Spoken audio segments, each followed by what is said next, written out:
11 साल पहले शामली में अपना घर आश्रम की शुरुआत हुई। अपना घर आश्रम में जो दिव्यांग लोग हैं उनको शामली से लाया जाता है। लाने के बाद में उनको रहने की, खाने की पूरी व्यवस्था की जाती है। कहीं ना कहीं ये जन सरोकार का मुद्दा है, सामाजिक मुद्दा है। हमारे साथ राजेश्वर बंसल है, संरक्षक है अपना घर आश्रम के। सर, कब ये शुरुआत हुई और शुरुआत के पीछे क्या मकसद था? ये तो 29 जनवरी सन 15 को शुरुआत हुई थी और 29 जनवरी 26 है। अब इसे 11 साल पूरे हुए हैं।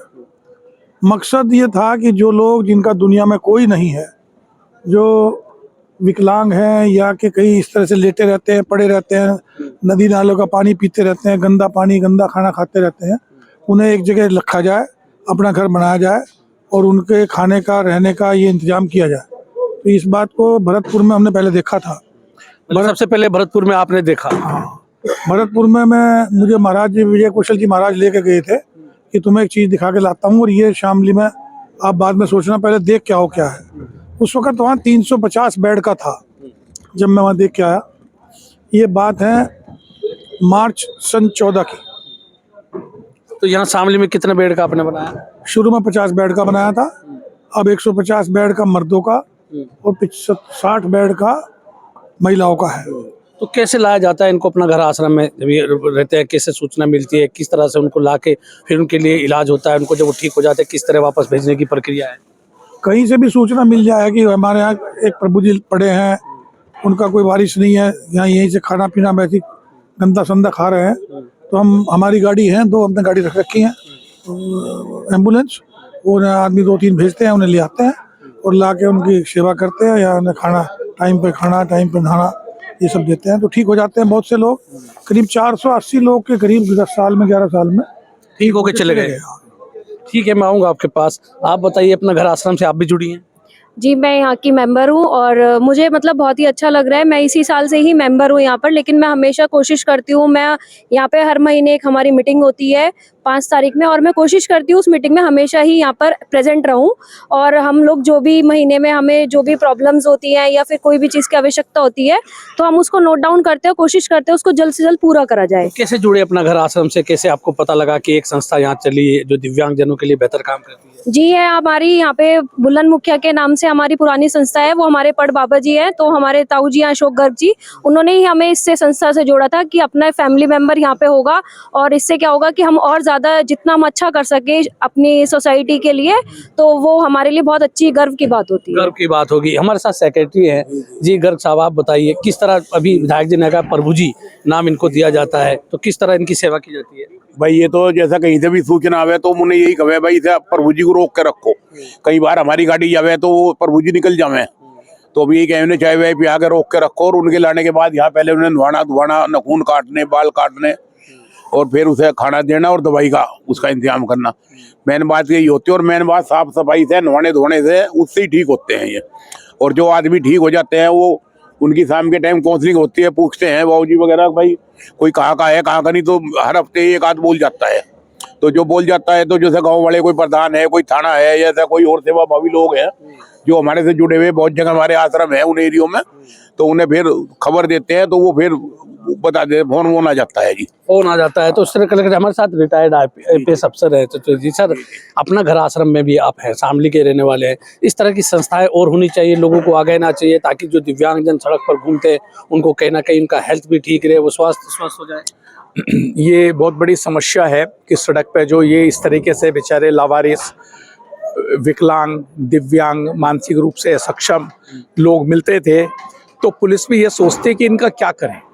तो ये अपना घर आश्रम एक ऐसी संस्था है जो आदरणीय चेयरमैन साहब श्री राजेश्वर कुमार बंसल जी के सौजन्य से और उनकी विचारधारा को फलीभूत करते हुए उन्होंने ही इसको भरतपुर के आश्रम से ज़मीन पर उतारा है कि अब इस संस्था के माध्यम से जो ये लोग हैं, जो आश्रित लोग हैं, इनको एक ऐसा सहारा मिल गया, एक स्थायी इनको समाधान मिल गया, स्थायी सहारा मिल गया। और अध्यक्ष महोदय श्री नरेंद्र बंसल जी, नरेंद्र मित्तल जी और पूरी टीम जो ट्रस्ट की, अशोक जी हमारे और जितने भी लोग हैं, ये जिस तरीके से सेवा भाव कर रहे हैं, मैं कहता हूँ ये मानवता की सेवा है। मानवता की सेवा में हमारे साथ नरेंद्र मित्तल जी है, अध्यक्ष जी। जिस लाया जाता है इनको, भेजा जाता है, स्वस्थ जब हो जाते हैं, तो कितने लोग अभी तक इसका लाभ ले चुके हैं? हमारे यहाँ लाभ 385 पुरुष और 78 महिलाएं अपने परिवार में मिल चुकी हैं। पुनर्वास हो चुका है 463 कुल टोटल। अपना घर आश्रम की विचारधारा ये है कि सड़क पर कोई भी जीव किसी संसाधन के अभाव में दम न तोड़े। तो खाने की इनकी व्यवस्था की जाती है, रसोई चलती है। बताता हूँ मैं इसके बाद। जहाँ तक इसकी सेवा की बात है, यदि आपके मन में प्रेम होगा, संवेदना होगी और ईमानदारी होगी, सेवा तो स्वयं हो जाएगी। और जब सेवा होगी तो ईश्वर संसाधन उतनी ही उसी जगह पे अपने आप भेज देंगे। अपने आप भेज देंगे। हमारे साथ शामली साइमा के अध्यक्ष अलग उद्योग भारती के मंडल से हैं अंकित जी, किस तरह देखते हैं अपना घर आश्रम शामली में चल रहा है? कहीं ना कहीं जो दिव्यांग लोग हैं जो सड़क पर घूमते थे उनकी सेवा का काम हो रहा है। रशीद भाई, मैं हमेशा आपको कहता हूँ, आपने पहले भी मेरे इंटरव्यूज किए, शामली एक बहुत ही धार्मिक और सामाजिक नगरी है और शामली में ऐसे ऐसे काम होते हैं जिसकी प्रेरणा पूरे देश और प्रदेश में शामली से होकर निकलती है। ये अपना घर आश्रम भी उसी में एक है। यहाँ पे इस तरह का इलाज, ऐसे जो बिल्कुल बेसहारा कूड़े में पड़े रहते हैं लोग, हमने देखा कूड़े में पड़े हुए लोगों को यहाँ पे लाया जाता है वैन से और उनका इलाज होता है और उन्हें बहुत भरपूर जो स्वस्थ हो गया आज की तारीख में। तो इस तरह का बहुत अच्छा ये वो है कार्य और बहुत अच्छे अच्छे कार्य शामली में हमेशा होते आए हैं। शामली में जब राजेश्वर बंसल जी चेयरमैन थे, उन्होंने अपने कार्यकाल में यहाँ पे ऐसे शौचालय बनवाए कि ऐसे शौचालय दिल्ली और मुंबई में देखा करते थे लोग, ऐसे शौचालय यहाँ पे बने। हमारे साथ अनुज गर्ग जी हैं, शामली के उद्यमी हैं। क्या कहेंगे अपना घर आश्रम के बारे में? इस तरह सभी जिलों में ऐसे आश्रम होने चाहिए। हम लोग इतने एक्टिवली तो पार्टिसिपेट नहीं कर पा रहे हैं, पर बड़ा गर्व होता है शामली में जिस तरीके से अपना घर आश्रम बना। मुश्किल से पूरे इंडिया में 20 होंगे, कितने 50 हो गए, अब तो 60 हो गए। कल इत्तफाकन एक आदमी इससे जुड़ा हुआ था, मैं दुबई में था, एक मीटिंग के लिए गया हुआ था, तो उसने कहा कि जी हम तो बड़े इंस्पायर हुए, अपना घर आश्रम शामली में बना था। तो वो लोगों राजस्थान से थे, उन लोगों ने भी बनाए वहाँ पे एक दो। तो और अपनी रसोई जिस तरीके से बंसल जी, अशोक झाझा जी लगे हुए हैं, बड़ा गर्व होता है कि शामली में इस तरीके के काम हो रहे हैं और मुझे लगता है कि आगे भी होते रहेंगे। होता है। बंसल जी, आप बताइए, हॉस्पिटल में शुरू किया, जब अपना घर आश्रम आपने बताया सहारनपुर से गए, तो कितने इसके बाद शामली में पहला खुला 11वां आज स्थापना दिवस है, तो उसके बाद कितने अपना घर आश्रम खोले गए?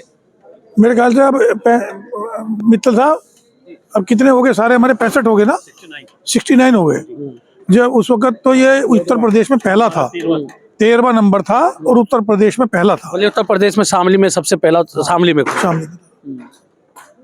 तो ये थे अपना घर आश्रम से जुड़े हुए लोग जहाँ जो दिव्यांग सड़क पर घूमता है उसको लाया जाता है, लाने के बाद उसका इलाज शुरू होता है और जब स्वस्थ हो जाता है तब उसके घर भी भेज दिया जाता है। मैं राशिद अली हूँ और आप हमारा चैनल खोज न्यूज़ देख रहे हैं।